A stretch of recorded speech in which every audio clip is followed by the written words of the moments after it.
বসানো হয়েছে হেড টেবিলে, সে আইডিয়া দিচ্ছে কিভাবে আপনাদের এই প্রশাসন চলবে, কিভাবে হবে। তখন এই কোশ্চেনটা যখন করা হলো মহিউদ্দিন সাহেবকে, বলল সরকার থেকে দিয়েছে। আগে সরকার যখন বলে দিত এটা করো, সরকার থেকে দিয়েছে, উনি নিয়েছেন কেন? উনি তো বলতে পারতেন, যে না এই ছেলেকে যদি দেওয়া হয় আমি এই কমিশনের চেয়ারম্যান হব না। উনি তো অনেক কিছুই বলছেন, এটা কিন্তু উনি বলেন নাই। কিন্তু বলার মতো প্রজাতন্ত্রের কর্মকর্তারা আছে। আমি এক সময়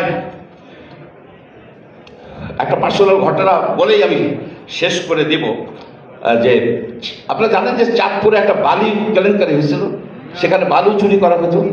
দীপুমণি বলে একজন রাজনীতিবিদ ছিলেন, উনি সেখানে ওনার লোকজন বালু চুরি করতো, জমি দখল করতো, ইত্যাদি ইত্যাদি। আচ্ছা আর নাম বলি না, কিন্তু সেইখানের যে ডিসি মহোদয় ছিলেন, আমি গর্বের সহিত তার নাম বলতেছি, অঞ্জনা খান মজলিস, এবং এডিসি ছিলেন দাউদ হায়দার চৌধুরী, এবং আরেকজন ছিলেন মৎস্য এক্সপার্ট ডক্টর হারুন।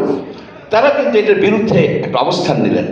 অবস্থান নেওয়ার ফলে আমরা তাদেরকে কন্ট্রোল করতে পারছি, কিন্তু তাদেরকে বদলি করে দেওয়া হচ্ছে। দাউদ হায়দারকে ওয়েসডি করা হচ্ছে, ডক্টর হারুনকে পানিশমেন্ট পোস্ট হিসেবে করা হচ্ছে, অঞ্জনা খান মজলিসকে আরেক জায়গায় বদলি করে দেওয়া হচ্ছে। এই হচ্ছে প্রশাসন।